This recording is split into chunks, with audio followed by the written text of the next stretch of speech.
தெருவுக்கா போரேல் அதுக்குள்ளயா இன்னும் 4 இருக்கு அப்படிங்கிறத ஜோக்கா தான் நம்ம பயன்படுத்தியிருக்கோம். ஆனால் தெருவுக்கா போரேல் இன்னும் நாள்லாம் கிடையாது, அவங்களுக்கு இப்போவே நீதி கிடைக்கணும் அப்படின்னு சொல்லி ஒரு நீதிபதி என்ன பண்ணியிருக்காருன்னா, கோர்ட்டு விட்டு வெளியில் தெருவுக்கு வந்து ஒரு தம்பதியை பார்த்து அவங்களுக்கு நீதி வழங்கியிருக்காரு. யார் இந்த தம்பதின்னு கேட்குறீங்களா? தெலங்கானா மாநிலத்தில் நிஜாமாபாத் மாவட்டத்தில் போத்தன் நகரில் 70 வயதை கடந்த கந்தபு சாயம்மா மற்றும் கந்தபு நடபி கங்காரம் இவங்க என்ன பண்ணியிருக்காங்கன்னா, 2021 கோர்ட்டில் ஆஜராயிருக்காங்க. தன்னுடைய மருமகள் தன் மேல வரதட்சணை புகார், போலி வரதட்சணை புகார் கொடுத்ததன் காரணமாக 2021 இந்த 2025 வரைக்கும் கிட்டத்தட்ட 30 முறை இந்த வழக்கு விசாரணைக்கு வந்திருக்கு.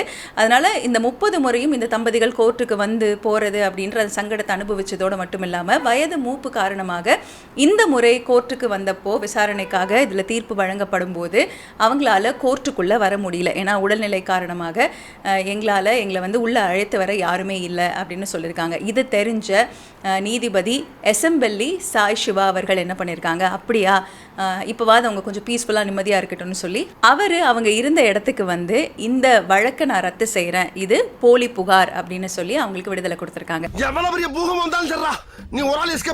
இந்த ஒரு வழக்கை பார்க்கும் பொழுது எனக்கு ஒரு மலையாள படம் ஞாபகத்துக்கு வரும். சவுதி வள்ளக்கா அப்படின்ற ஒரு படம். சின்ன வயசில் ஒரு பையன் பல்லு உழுவுற ஸ்டேஜில் இருக்கும்போது ஒரு பாட்டி அந்த பையனை அடிச்சிடுவாங்க.